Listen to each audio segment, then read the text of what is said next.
మిత్రులకి, వేదిక ముందు ఉన్న వెట్టి చాకిరి కార్యకర్తలకి నమస్కారం.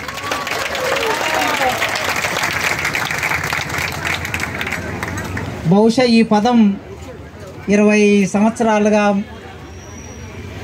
చదువుకున్న వాళ్ళు, ఇంత చదువుకున్న వాళ్ళు వెట్టి చాకిరి అనే పదం రాసుకునే దుర్గతి ఈ దేశంలో ఏర్పడటం అనేది మనందరికీ సిగ్గుచేటు. మనకు తెలుసు, నైజాం ప్రాంతంలో మీర్ ఉస్మాన్ అలీ ఖాన్ ఈ సందర్భంగా ఏఐపీకేస్ రాష్ట్ర ఉపాధ్యక్షులు బి రాము, ఎస్కేఎం నాయకులు టి సాగర్, పశ్చపద్మ తదితరులు నిజాం పరిపాలన కాలంలో వెట్టి చాకిరి అనేది ఉండేది. ఈ వెట్టి చాకిరి అనే ఒక చట్టం ఉండేది. దీనికి వ్యతిరేకంగా పోరాటం జరిగిందని మీరు స్కూల్లో పాఠం చెప్తారు. వెట్టి అంటే ఏమి ప్రతిఫలం లేకుండా చేసే పని అని అర్థం. వెట్టి మాదిగా, వెట్టి మాల, వెట్టి చాకలి, వెట్టి మంగలి అని ఆ రోజుల్లో ఉండేది. ఇది 1950కి ముందు ఉన్న చట్టాలు. 1947లో స్వాతంత్రం వచ్చినా కూడా 48 వరకు, 50 వరకు ఈ చట్టాలు అమలయ్యాయి భారతదేశంలో, నిజాం ప్రాంతంలో.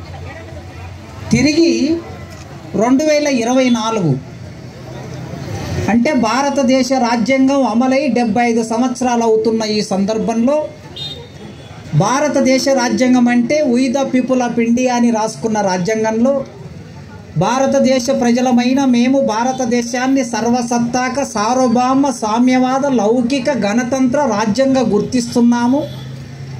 ఆర్టికల్ 14 ప్రకారం, ఆర్టికల్ 15 ప్రకారం, 16 ప్రకారం చదువుల్లో సమానత్వం, ఉద్యోగాల్లో సమానత్వం, పనికి తగిన వేతనం, రాజకీయ సమానత్వం అని మన భారతదేశ రాజ్యాంగ ప్రియంబుల్ మనకు హామీ పడింది. హామీ పడి 75 ఏళ్ళు గడిచింది. ఈ 75 ఏళ్ళు గడిచిన సందర్భంగా పార్లమెంటులో చాలా గొప్పగా ప్రధానమంత్రి, హోంమంత్రి, ప్రతిపక్ష నాయకులు, మంత్రులు, ఎంపీలు ఉపన్యాసాలు ఇచ్చారు. కానీ వీళ్ళెవ్వరికీ అర్థం కానిది, వీళ్ళెవ్వరికీ వినిపించింది ఏమిటంటే, ఇక్కడ ఇంకా హైదరాబాదులో, తెలంగాణ రాష్ట్రంలో ఇందిరా పార్కు దగ్గర వెట్టి చాకిరీ చేస్తున్న చదువుకున్న ఉపాధ్యాయులు ఇక్కడ ఉన్నారనే విషయం వాళ్ళకి అర్థం కావటం లేదు. మిత్రులారా, మీ సమస్య గురించి, ఈ వ్యవస్థ గురించి నాకు సమగ్రమైన అవగాహన లేదు. సాధారణంగా సమగ్రమైన అవగాహన లేకుండా నేనేం మాట్లాడను, రాయను. కానీ వాళ్ళ పొద్దున్నే నా మిత్రుడు తిరుపతి ఫోన్ చేసి ఈ సభకి రమ్మని అడిగాడు. ఈ తక్కువ సమయంలో విస్తృతంగా అధ్యయనం చేసే అవకాశం నాకు లేదు. ఈ కరపత్రం మాత్రమే చదివాను నేను.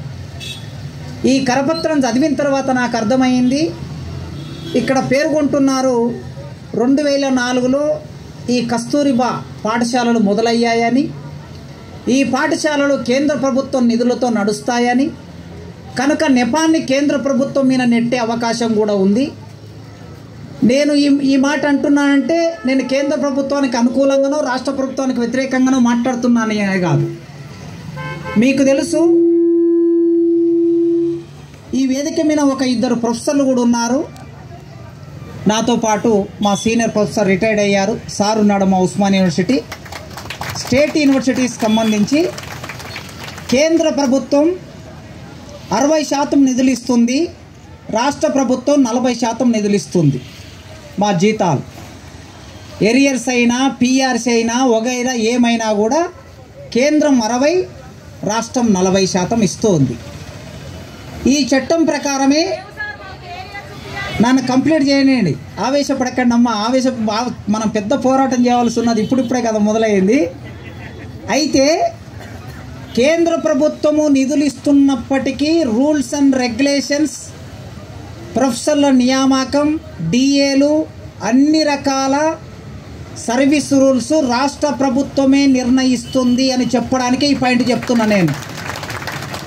ఇక్కడ కేంద్ర ప్రభుత్వం సహాయంతో కస్తూరిబా స్కూలు మొదలైనా ఇక్కడ రూల్స్ అండ్ రెగ్యులేషన్స్ పాటించేదంతా రాష్ట్ర ప్రభుత్వమే. కనుక కేంద్ర ప్రభుత్వం మీద చేయవలసిన యుద్ధం చేయవలసిందే. సేమ్ టైం రాష్ట్ర ప్రభుత్వాన్ని వదిలేసి మనం ఇంకెక్కడనో గాలిలో సాము చేసినట్లు కాకుండా అర్థం కావాలని విషయం చెప్పాను నేను. సింపుల్గా నెట్టేయచ్చు కేంద్ర ప్రభుత్వం మీద. కేంద్ర ప్రభుత్వం దగ్గరికి వస్తా వాళ్ళు ఏం చేస్తున్నారు అనేది. అందుకే కస్తూరిబా పాఠశాలలో చదువుకునే వాళ్ళు ఎవరు? ఇప్పుడు మా పిల్లలు కూడా చాలామంది నా దగ్గర చదువుకున్న పిల్లలు మీ స్కూళ్ళల్లో పనిచేస్తున్నారు రాష్ట్ర వ్యాప్తంగా. ఇందులో చదువుకునే వాళ్ళు డ్రాప్ అవుట్స్, అదేవిధంగా తల్లిదండ్రులు లేనటువంటి పిల్లలు, డబ్బులు పెట్టలేని వాళ్ళు, దారిద్ర్య రేఖకు దిగువన ఉన్నవాళ్ళు, అర్బన్ రెసిడెన్షియల్ అయినా సర్వశిక్ష అభియాన్, ఇప్పుడు ఈ కస్తూరిబా పాఠశాల అయినా ఇక్కడ వచ్చే పేద పిల్లలు ఎవరు అంటే అత్యధికంగా వెనుకబడిన, ఆర్థికంగా సామాజికంగా వెనుకబడిన పిల్లలు మీ దగ్గరికి చదువుకోవడానికి వస్తున్నారు. రాష్ట్ర ప్రభుత్వానికైనా కేంద్ర ప్రభుత్వానికైనా ఉండవలసింది ఏమిటి అంటే ఎవరి వైపు పట్టింపు ఉండాలి? ఉపాధ్యాయుల పిల్లలకు సంబంధించిన పట్టింపు అవసరం లేదు, కార్మికుల పిల్లల పట్టింపు అవసరం లేదు. అవసరం లేదంటే ఇమీడియట్ అవసరం లేదు. కొంత వ్యాపారస్తుల పిల్లల పట్టింపు కూడా అవసరం ఉండకపోవచ్చు. కానీ ఏ పట్టింపు లేని, ఎవరు పట్టించుకొని, ఏ ఆధారం లేని పిల్లలు మీ దగ్గరికి చదువుకోవడానికి వస్తున్నప్పుడు ఆ పిల్లలకు నాణ్యమైన విద్య అందించవలసిన బాధ్యత ప్రభుత్వం మీద ఉన్నది. వాళ్లకు నాణ్యమైన విద్య అందించాలంటే మొట్టమొదలు అక్కడ పాఠాలు చెప్పుతున్న పంతులకు నాణ్యమైన జీవితం ఉండాలి, విలువైన జీతం ఉండాలి, సర్వీస్ రూల్స్ ఉండాలి. అవి లేకుండా 15,000కో 20,000కో 22,000కో వెట్టి చాకిరికి జీతం ఇచ్చేసి ఇక మీరు పాఠాలు చెప్పండి అంటే ఇవాళ ఏ రాజకీయ నాయకుడు 20,000తో తన జీవితాన్ని గడుపుతున్నాడు అని ఒక ప్రశ్న వేసుకుంటే వాళ్ళ టెలిఫోన్ బిల్లు ఎమ్మెల్యేలకి మంత్రులకి ఎంత పెరిగిందో మనందరికీ తెలుసు. 3 ఇంతలు పెంచుకున్నారు టెలిఫోన్ బిల్లు. పేపర్ బిల్లు 3 ఇంతలు పెంచుకున్నారు. రవాణా ఛార్జీలు 3 ఇంతలు పెంచుకున్నారు.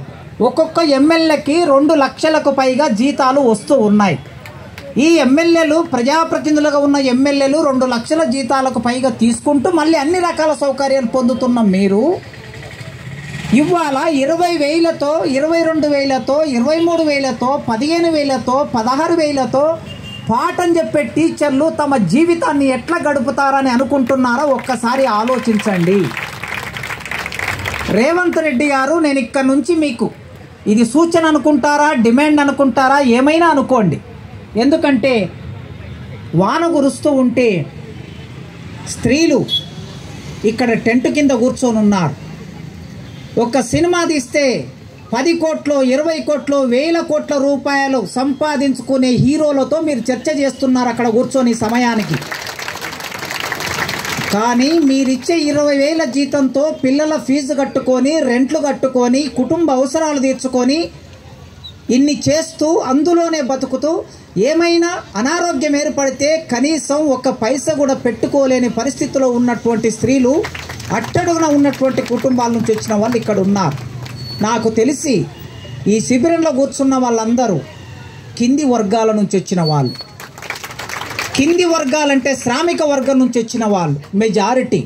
ఇంకా నేను స్పష్టంగా మాట్లాడతా, ఎస్సీలు, ఎస్టీలు, బీసీలు మెజారిటీ ఉంటారని అనుకుంటున్నాను నేను. ఈ కింది కులాల నుంచి, కింది వర్గాల నుంచి వచ్చిన వారి పట్ల పాలక వర్గాలకి పట్టింపు ఉండదు. ఎందుకు పట్టింపు ఉంటుందంటే నిర్లక్ష్యం ఉంటుంది వాళ్ళకి. అందుకే ఎలక్షన్ సమయంలో నేను ఇక్కడ కూర్చున్నప్పుడు మీ మిత్రుడు, మీతో పాటు పనిచేసే ఒక మిత్రుడు చెప్తూ ఉన్నాడు నాకు. నేను ఒకటి అడిగాను, ఎలక్షన్ మేనిఫెస్టోలో కాంగ్రెస్ పార్టీ ఇదేమన్నా పెట్టిందా ఈ విషయాన్ని అని అడిగాను. ఆయన అన్నాడు, టీ తాగినంత సమయంలో మీ సమస్యను పరిష్కరిస్తా అని ముఖ్యమంత్రి గారు, ఇప్పుడు ముఖ్యమంత్రి గారు అన్నట్లుగా చెప్తూ ఉన్నారు. టీ తాగినంత సమయం కాదు, 12 గంటలకి శిబిరం మొదలైంది, ఇప్పుడు 3 గంటలు కావస్తుంది. ఈ రోడ్డు పక్కల ఈ వర్షానికి చలికి మా స్త్రీలు కూర్చొని ఉన్నారు. వాళ్ళ పిల్లలు ఇంటికాడ వదిలేసి వచ్చారు. 2 రోజులు సెలవులు వస్తే ఆ సెలవులు కుటుంబంతో గడపాలని, పిల్లలతో గడపాలని ఎవరికైనా ఉంటుంది. కానీ సెలవుల్లో కూడా ఉద్యమం చేసే పరిస్థితి కలిగింది. అందుకే వెంటనే ముఖ్యమంత్రి గారు జోక్యం చేసుకొని, నేను ఆడ బండి ఆపి వస్తూ ఉంటే ఇంతమంది పోలీసులు ఉన్నారేమిటబ్బా అనుకున్నాను నేను. మీ చుట్టూ పోలీసులు ఉన్నారు. పాపం ఈ తమ్ముళ్ళు చెల్లెళ్ళు, ఈ పోలీసులు తమ్ముళ్ళు చెల్లెళ్ళు వాళ్ళది వెట్టి చాకిరే. వాళ్ళు ఏమైనా సంతోషంగా ఉన్నారా? వాళ్ళు కూడా హోంగార్డులు. 20,000 30,000 మా అంటే అంతకన్నా మించి లేదు. చనిపోయిన తర్వాత ఏమి దొరకదు, పనిష్మెంట్ డ్యూటీలు ఉంటాయి. ఇన్ని రకాల సమస్యలు అన్ని డిపార్ట్మెంట్లో ఉన్నాయి. పోలీసులలో అదే సమస్య, టీచర్లలో అదే సమస్య, ప్రొఫెసర్లలో అదే సమస్య. మొత్తం వ్యవస్థ ఇట్లా ఉండడానికి కారణం ఏమిటి అనేది కూడా ఒక్కసారి ఆలోచించుకోండి. మీ సమస్య పరిష్కారం కావాల్సిందే, దానికోసం పోరాటం చేయవలసిందే. మీ పోరాటంతో మేమందరం మీతో పాటు ఉండవలసిందే. ప్రభుత్వం దీన్ని ఆలోచించి పరిష్కరించవలసిందే. అయితే ప్రతి సమస్యకి ఒక మూలం ఉంటుంది. ఆ మూలం అర్థం కాకపోతే కూడా మనము గాలిలో సాము చేసినట్లు అవుతుంది, నేల విడిచి సాము చేసినట్లు అవుతుంది. ఏమిటి దీనికి మూలము అంటే 1990ల కాలంలో నూతన ఆర్థిక విధానాలు వచ్చాయి. ఆనాడు మన్మోహన్ సింగ్ గారు ప్రధానమంత్రిగా ఉన్న రోజుల్లో ప్రపంచ బ్యాంకుకు భారతదేశాన్ని తాకట్టు పెట్టి పివి నరసింహారావు గారు మన్మోహన్ సింగ్ గారు ఈ ప్రభుత్వాన్ని భారతదేశాన్ని మల్టీనేషనల్ కంపెనీలకి తాకట్టు పెట్టారు. ఆ రోజు నుంచి మొదలు పెడితే ఈనాటి వరకు మన కేంద్రాన్ని పరిపాలించే పాలకులందరూ తాకట్టు పెట్టారు. తాకట్టు పెట్టి అప్పులు తెచ్చి ఈ అప్పులతో ప్రభుత్వాలను నడిపిస్తూ ఉన్నారు. ఈ అప్పులతో వాళ్ళు సుఖంగా ఉంటూ ఉన్నారు, వాళ్ళు మంచి మంచి మేడలు కట్టుకుంటూ ఉన్నారు. కానీ సమాజంలో విద్యని వదిలేశారు, సంక్షేమాన్ని వదిలేశారు, వైద్యాన్ని వదిలేశారు. ఈ 3 రంగాన్ని గాలికి వదిలేశారు. ఎందుకు వదిలేశారంటే మీరు ఒక్కవేళ మీకు ఓపిక ఉండి సమయం ఉంటే విజన్ 2020 అని ఒక డాక్యుమెంట్ ఉంటుంది. చంద్రబాబు నాయుడు ముఖ్యమంత్రిగా ఉన్నప్పుడు ఆ డాక్యుమెంట్ తీసుకొచ్చాడు. ఆ డాక్యుమెంట్లో బహుశా చాప్టర్ 5వ చాప్టర్ 8వ అనుకుంటాను విద్యారంగం మీద ఉన్నది. ఆ చాప్టర్లో చాలా స్పష్టంగా రాశారు ఏమిటంటే ప్రపంచ బ్యాంకు దగ్గరికి మన వాళ్ళు అప్పుల కోసం వెళ్ళారు. అప్పుల కోసం వెళ్ళినప్పుడు ప్రపంచ బ్యాంకు వాడు ఏమడిగారంటే ఎవడైనా సరే ఒకరి దగ్గరికి మనం అప్పు కోసం పోతే వాడు కొన్ని షరతులు పెడతాడు. ఆ షరతులు వాడు ఏం పెట్టాడంటే ప్రపంచ బ్యాంక్ అంటే ఎవడు, దాని అధిపతి ఎవడు అనే ప్రశ్న వస్తుంది. ప్రపంచ బ్యాంక్ అనేది ఒక రూపం మాత్రమే ఉంటుంది. ఆ బ్యాంకులో డబ్బులు ఎవరు ఉంటాయంటే America, Germany, Japan, Australia, England, ఈ పెద్ద పెద్ద దేశాల డబ్బులు ప్రపంచ బ్యాంకులో ఉంటాయి. ఆ బ్యాంకు దగ్గరికి మన పాలకులు వెళ్ళగానే వాళ్ళు కొన్ని షరతులు పెడతారు. ఆ షరతుల్లో మొదటి షరతు ఏమిటంటే విద్యారంగం మీద డబ్బును ఖర్చు పెట్టడము ఆపేయాలి అనేది మొదటి షరతు.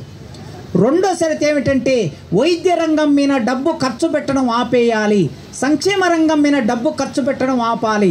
మరి అన్నిట్లో ఆపేసి దేని మీద ఖర్చు పెట్టాలి అంటే కంప్యూటర్ రంగం మీద ఖర్చు పెట్టాలి అని చెప్పారు ఆ రోజు. ఇది ఎప్పుడు చెప్పారు? చంద్రబాబు నాయుడు 96 నుంచి 2004 వరకు ముఖ్యమంత్రి. అంటే 97, 98, 99 కాలంలో ఈ షరతులు మొదలయ్యాయి. అంటే ఇప్పటికీ 25 సంవత్సరాల కిందట మొదలైన షరతుల ఫలితంగా మన విద్యా వ్యవస్థని నాశనం చేశారు. విశ్వవిద్యాలయాన్ని పాఠశాల నుంచి మొదలు పెడితే పై వరకు నాశనం చేశారు. ఈ నాశనం చేయటంలో భాగంగా ఏం చేశారంటే ఒక పర్మనెంట్ ఎంప్లాయీని తీసుకుంటే ఆ పర్మనెంట్ ఎంప్లాయీకి బేసిక్కే ఒక 30,000 ఉండాలి. బేసిక్ 30,000 ఉంటే డిఏ ఒక 30%, హెచ్ఆర్ఏ ఇంకొక 15%, 20%, మొత్తం కలుపుకుంటే మొట్టమొదలు మనం జాబులోకి ఎంటర్ కాగానే బహుశా నేను అనుకుంటా మీలో 15 ఏళ్ళు 10 ఏళ్ళు ఎక్స్పీరియన్స్ ఉన్న వాళ్ళు కూడా ఉండి ఉంటారు, 20 ఏళ్ళు ఎక్స్పీరియన్స్ ఉన్న వాళ్ళు కూడా ఉండి ఉంటారు. అంటే దీని అర్థం మీ దగ్గర చదువుకున్న పిల్లలే ప్రభుత్వ పాఠశాలలో మొన్న డిఎస్సి ద్వారా టీచర్లుగా మారి ఉంటారు. అంటే వాళ్ళ జీతం 50,000 ఉంటే మీ జీతం 20,000 ఉన్నది. ఒక్కసారి ఆలోచించుకోండి. ప్రభుత్వం ఏం ఆలోచించిందంటే పర్మనెంట్ ఉద్యోగం ఇస్తే 50,000 ఇవ్వాలి మొదటి జీతం, వాళ్ళకి జీతం పెరుగుతూ 2 లక్షలు అవుతుంది. అదే కాంట్రాక్ట్ బేస్ మీద తీసుకుంటే 20,000తో 15,000తో సరిపెట్టొచ్చు కదా, అవుట్ సోర్సింగ్తో తీసుకుంటే 15,000తో సరిపెట్టొచ్చు కదా అని ప్రపంచ బ్యాంక్ ఇచ్చిన ఆదేశాల మేరకి మన పాలకులు దాన్ని అమలు చేస్తూ ఉన్నారు. అందుకే ఆనాటి నుంచి ఈనాటి వరకు అమలవుతున్న ఈ విధానాలకు వ్యతిరేకంగా కూడా మనం ఆలోచించాలి. ఇప్పుడు నిర్దిష్టంగా మీరు అనొచ్చు, సార్ మీరు ఎక్కడో జర్మనీ, జపాన్, అమెరికా, ప్రపంచ బ్యాంక్ ఇవన్నీ చెప్తున్నారు, మొదలు మా కడుపు కాలుతుంది, దీనికి సమస్యకి పరిష్కారం ఏమిటనేది మన తక్షణ కార్యక్రమం. ఈ సమస్యకి పరిష్కారం ఉంటుంది, ఖచ్చితంగా ఉండాలి. ఎందుకంటే మీరందరూ వెల్ క్వాలిఫైడ్గా చదువుకొని ఉద్యోగాల్లోకి వచ్చారు. అందరిలాగానే మీరు డిగ్రీ చదివారు, అందరిలాగానే మీరు ట్రైనింగ్ చేశారు, అందరిలాగానే మీరు బోధిస్తున్నారు. ఒక పర్మనెంట్ టీచరు రోజుకు ఎన్ని క్లాసులు బోధిస్తున్నారో, ఏ పాఠం బోధిస్తున్నారో, మీరు కూడా అదే పాఠం బోధిస్తున్నారు, అదే క్లాస్ బోధిస్తున్నారు. వాళ్ళకి మీలకి ఎలాంటి బోధన విషయంలో, పని గంటల విషయంలో ఎలాంటి వ్యత్యాసం లేదు. నేను కూడా సంక్షేమ గురుకులాల్లో చదువుకొని వచ్చాను. సాంఘిక సంక్షేమ గురుకులాల్లో మొదటి జనరేషన్, మేము మొదటి బ్యాచ్ మాదే. 84లో గురుకులం వచ్చినప్పుడు ఆ గురుకులంలో స్పెషల్ డ్యూటీలు ఉంటాయి, రాత్రి స్టడీ అవర్స్ ఉంటాయి. పిల్లలకే మంచి అయినా చెడైనా దగ్గరుండి చూసుకోవాలి. ఈ చూసుకోవడానికి సరైన జీతం ఉంటే, మంచి జీతం ఉంటే తప్పనిసరిగా మీరు ఆ స్కూల్లో ఉన్న పిల్లల్ని మీ పిల్లల్లాగా చూసుకుంటారు.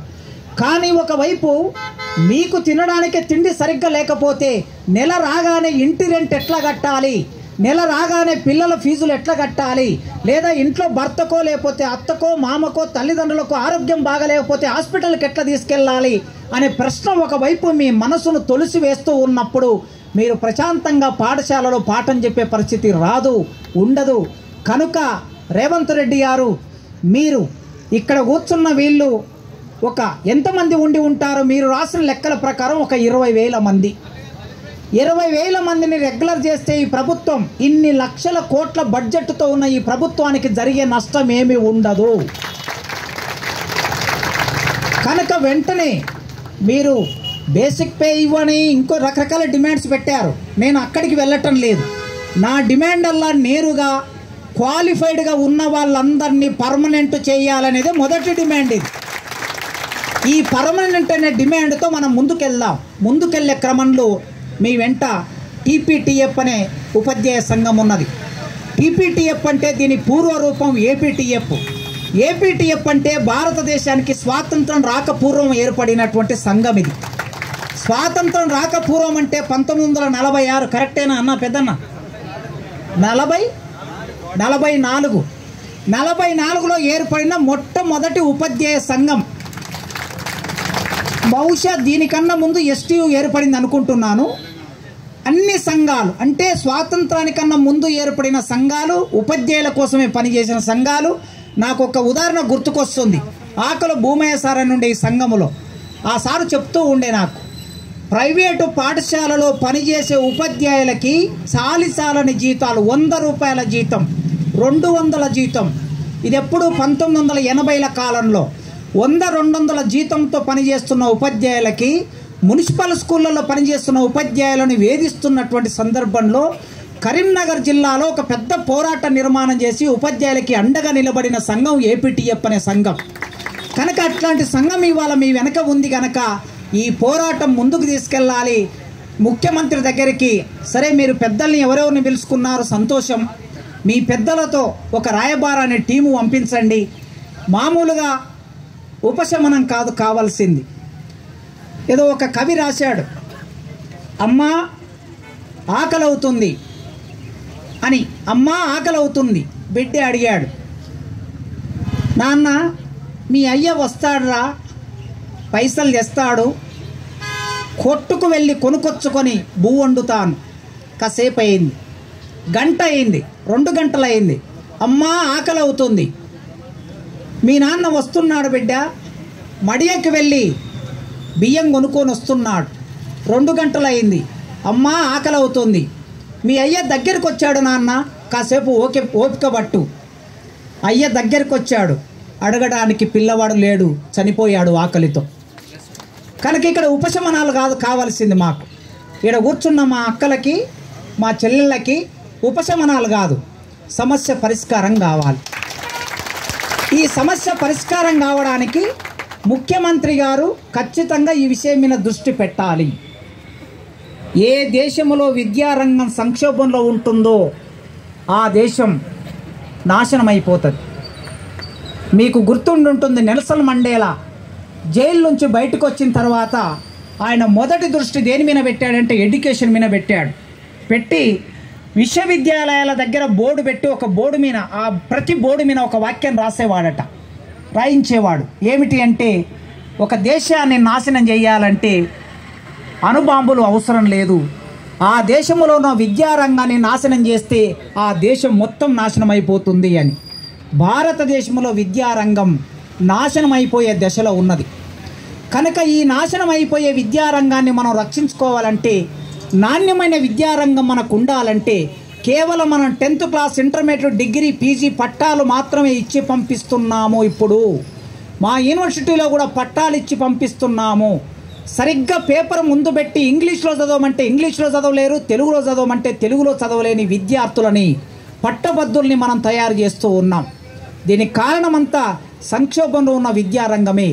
ఈ సంక్షోభంలో ఉన్న విద్యారంగాన్ని రక్షించుకోకపోతే ఈ రాష్ట్రాన్ని, ఈ దేశాన్ని మనం రక్షించుకోలేం. గనక సంక్షోభం నుంచి బయటపడాలంటే మొట్టమొదలు పాఠం చెప్పే పంతులని కాపాడాలని కేరళలో ఒక టీచర్ లేఖ రాసి ఎందుకు ఆ టీచర్ సమస్య ఏమిటి అని, కనీసం ఆయన జీవనోపాధికి తగిన జీతం లేకపోతే ఆ రాష్ట్ర ప్రభుత్వానికి ఒక లేఖ రాస్తే ఆ లేఖను చదివిన మంత్రి స్పందించి ఆ టీచరు ఆలోచనను దృష్టిలో పెట్టుకొని మొత్తం అక్కడ ఉన్న టీచర్లందరి జీవితాల్లో మార్పు తీసుకురావడానికి ప్రయత్నం చేసిన చరిత్ర కూడా ఈ దేశంలో ఉన్నది. గనక ఖచ్చితంగా పోరాటాన్ని నమ్ముకోండి. మీరు నన్ను నమ్మకండి, మీకు ఉపశమనాలు చెప్పే వాళ్ళని నమ్మకండి, ఎవరో వచ్చి ఏమో చేస్తారని నమ్మకండి. ఎప్పుడైనా సరే పోరాటం మాత్రమే మన సమస్యని పరిష్కరిస్తుంది. యూనిఫామ్ సర్వీస్లో ఉన్న కానిస్టేబుల్లే పోరాటం చేసే పరిస్థితిలోకి రాష్ట్రం నెట్టబడ్డది. యూనిఫామ్ సర్వీస్లో ఉన్న కానిస్టేబుళ్ళు ఒక 2 నెలల కిందట పోరాటం చేసే పరిస్థితిలోకి రాష్ట్రం నెట్టబడ్డది. అందుకే మీరు చేసే పోరాటం వెనుక ఒక టీచర్గా, మీలాంటి వాళ్ళు పాఠం చెప్తే ఇంత దూరం ఎదిగిన వాడిగా ఖచ్చితంగా మీరు ఏ రూపం పోరాటం తీసుకుంటే ఆ రూపం పోరాటంలో మీతో ఉంటాను. వ్యక్తిగతంగా మీతో ఉంటాను, సంస్థ పరంగా మీతో ఉంటాం. ఒక టీచర్గా నాకు తోచిన మాట మాట్లాడతాను, నాకు తోచిన రాత రాస్తాను. మీ పోరాటం విజయవంతమయ్యే వరకు, ఇవాళ ధర్నా ఇక్కడ అయిపోయింది, నేను అనుకుంటా 20,000 మంది మీరు ఒక 3 నెలలో 6 నెలల్లో సమయం తీసుకోండి. ఈ 3 నుంచి 6 నెలల సమయం తీసుకొని ఎల్బీ స్టేడియాన్ని బుక్ చేసుకోండి. ఎల్బీ స్టేడియాన్ని నిజాం కాలేజీలో బుక్ చేసుకొని మీ 20,000 మంది వచ్చి అక్కడ కూర్చుంటే తప్పనిసరిగా ముఖ్యమంత్రి స్పందించే రోజు ఒకటి వస్తుంది. ఆ రోజు కోసం ఎదురు చూద్దాం. మన సమస్య పరిష్కరించడం కోసం ప్రభుత్వం ఆలోచించాలని కోరుకుంటూ నా మాటలు ఉన్న మీ అందరికీ వందనాలు తెలియజేస్తూ ముగిస్తున్నా.